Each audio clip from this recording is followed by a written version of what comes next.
With Coach Johnny Roscoe, Northern Guilford Nighthawks, coming off a nice win last week. You guys took care of Page. What are some things you learned about your team in that game last Friday night, Coach? Well, I think the most important thing is we did come back. We were down and came back, and especially in the fourth quarter. And that's something that you have to experience it before you're able to do it. And now it knows that we have an opportunity if we can keep the score close. What are some things you worked on this week getting ready for Dudley? I know last week sometimes the penalties kind of snuck up and bit you a little bit too. I know you probably want to cut down on those, and sometimes those are a little more prevalent in that first game. It's different that game last week than those scrimmage games because you're talking about a real-time game you had last week. Right. We got to correct everything. I mean, there was no part of anything about Nighthawk football that we did that we'd like to show film on. We've got corrections on all aspects of the game, from offense, defense, special teams, and if you continue to make those mistakes, you'll get beat.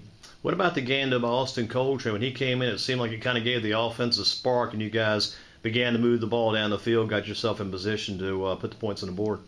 He came in a pretty tough situation. I think it was about 3rd and 12 or whatever on our about 10-yard line, and ended up making a pass, and then he made several passes, and it loosened up the defense a little bit, and then we were able to make some plays, and we got a turnover and scored off of it, and the defense kind of picked up, started playing much better.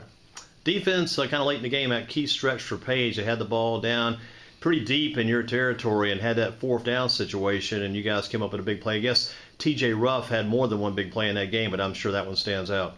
Well, that was a big one by TJ, but Austin Simmons is the one that really enabled him to get loose in there. So, we really played as individuals in the first half, it looked like to me. And in the second half, we came back and started playing more team defense and team offense. What are you getting ready for this week? I mean, T.J. Logan last week cramped up quite a bit, and what do you do to try to cut down those cramps? Is there anything you can do to try to avoid those? Well, I'll tell you one thing. He was getting hit in the backfield several times. Just get to the line of scrimmage, he was taking a lot of energy, and he has there's no body fat on him. He's all muscle. So, we just have to make sure he starts the first of the week and just really hydrating himself. We talked about it last week, too, a little scat back. Malik Parker, when T.J. Logan went down, I think Malik Parker gave you some good time in the backfield as a reserve for you. He did, made a real good play, had about a 12-yard gain, and really did a good job and helped us keep a drive alive. Comes down to the line on both sides. You get ready for Dudley. That's a pretty big team you're going to be facing. Dudley, talk about the challenge of your offensive and defensive lines as you get set to go against the Panthers this coming Friday night.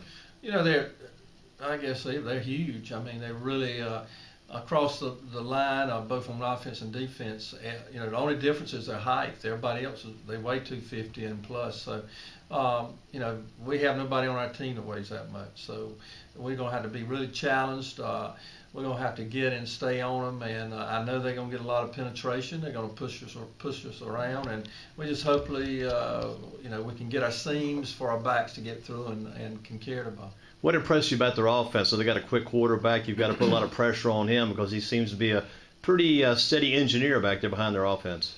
He is. The problem is if you put pressure on him and you do not carry out the proper angles that you're supposed to be in your rush lanes or your running lanes, then he's really going to hurt you. And I don't think we can stop him. We're going to try to slow him down a little bit. I don't see anybody stopped him yet, and if he gets close to the goal line, he's going to get in. He does an excellent job.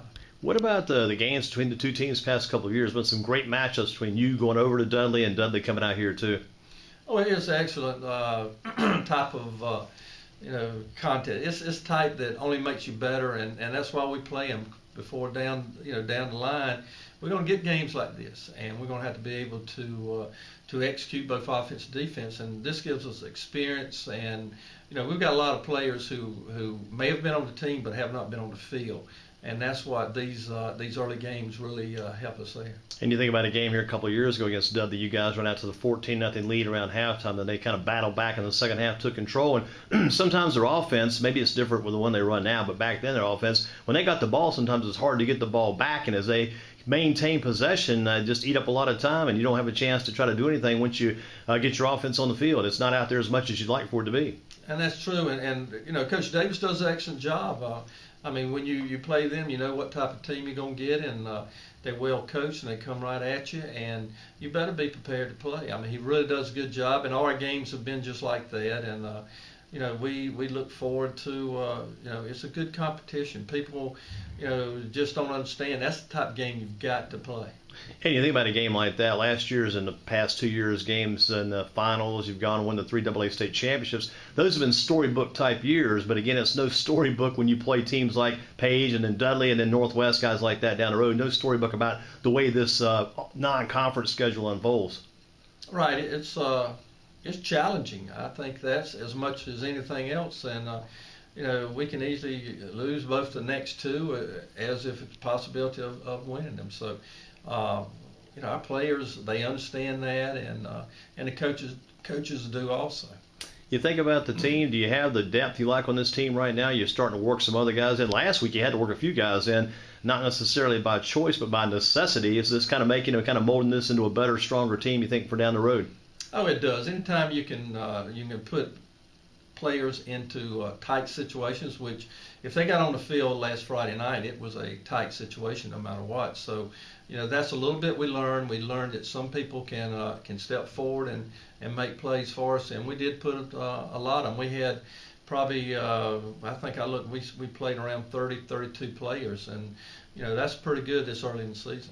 Coach, what do you think the key is to the game against Dudley to make sure you guys get the win and try to maintain that great start to the early season? Well, we cannot, give them the easy touchdown. If we do that, then we're going to be in a world of hurt. We just have to, play our brand of football, and defense is really going to be tested. Coach, good luck to you in the game. Always good to talk to you, and good start to the season. Keep working and building these Nighthawks. Oh, thank you very much.